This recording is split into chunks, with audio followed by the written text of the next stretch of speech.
আসসালামু আলাইকুম, কেমন আছেন আপনারা সবাই? আজকে আপনাদের সাথে একটা বিষয় নিয়ে আলোচনা করতে এসেছি, যেটা দেখা যাচ্ছে যে আপনাদেরই মাধ্যমে কথা এসে থাকে, যে এরকম যে আমরা কলাম কীভাবে ডিজাইন করব, কলামের ডিজাইন আমরা কীভাবে মুখস্থ করে বলে দিই। আসলে বিষয়টা তা না। আপনারা হয়তো বা বলতে আপনারা বুঝতে ভুল করতে পারেন। একজন ইঞ্জিনিয়ার যে থাকবে, আমরা যখন একজন ইঞ্জিনিয়ার একটা কথা বলবে, অবশ্যই আমরা তাকে এই জিনিসটা আমরা বলতে পারি যে আসলে এটা কীভাবে হতে পারে বা এই জিনিসটা হবে না, কিন্তু আমরা এইটা বলতে পারি না আপনি কিছুই জানেন না। এই জিনিসটা খুবই দেখা যাচ্ছে যে এই জিনিসটা খুবই খারাপ দেখা যায়।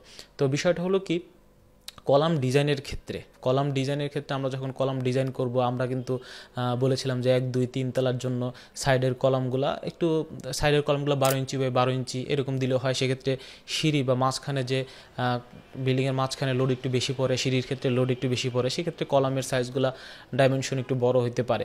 তো তার মানে এইটা না, আমি যেটা বলবো বা যেটা হবে সেটাই, যেটা বলবো সেটাই হবে।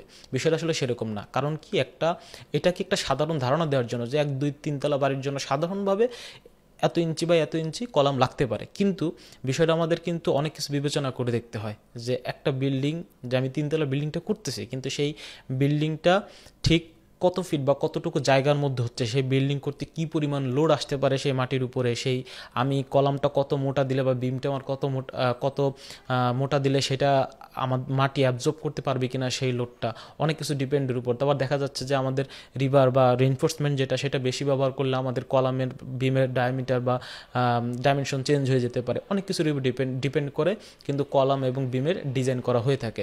তো এটা কিন্তু মোটামুটি যারা ইঞ্জিনিয়ার থাকে তারা সবাই জানে যে এই বিষয়ের উপর ডিজাইন করে। কেউ কিন্তু মুখস্থ করে বলে দেয় না যে এখানে এইটাই লাগবে। অবশ্যই তাদের মধ্যে একটা পর্যালোচনা থাকে, বিশ্লেষণ থাকে, তার মাধ্যমে সে কলাম ডিজাইন করা হয়ে থাকে। তবে বাংলাদেশের ক্ষেত্রে দেখা যায়, স্বাভাবিকভাবে দেখা যায়, যখন আপনি 1 তলা 2 তলা একটা বিল্ডিং করবেন, কেন আপনি দেখা যাচ্ছে যে 14 ইঞ্চি বা 18 ইঞ্চি এত মোটা কলাম কেন ব্যবহার করতে যাবেন?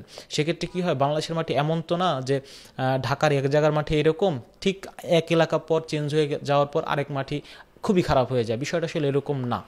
তা এর জন্য দেখা যাচ্ছে কি, যখন পাশাপাশি বিল্ডিং হয় বা ভবন হয়, সেক্ষেত্রে দেখা যায় যে এগুলা সাধারণভাবে বলে দিতে হয়, যে সাধারণভাবে একটা ধারণা চলে আসে যে এইখানে এই কলামটা বসতে পারে, তার মানে যে ওইটাই বসতে হবে তা না। তবে একটা সাধারণভাবে আমরা ধারণা নিতে পারি, সেইভাবে থেকেই আমরা অনেক কিছু বিশ্লেষণ করতে পারি, বলতে পারি। তার এই জিনিসগুলো আমরা খেয়াল করবো। হয়তো বা অনেকেরই বুঝতে একটু সমস্যা হয়েছে। তো এই জিনিসটাই আপনাদেরকে বোঝানোর জন্য আজকে ভিডিওটা করা হয়েছে। তো সবাই ভালো থাকবেন। আজকের ভিডিওটা তাহলে এই পর্যন্তই। যে কোনো সমস্যা বা কোনো ধরনের পরামর্শ নিতে চাইলে বা কোনো কিছু বলতে চাইলে আমাদের সাথে যোগাযোগ করতে পারেন। তমা ইঞ্জিনিয়ারিং অ্যান্ড রিয়েল এস্টেট আছে আপনাদের সাথে। ধন্যবাদ।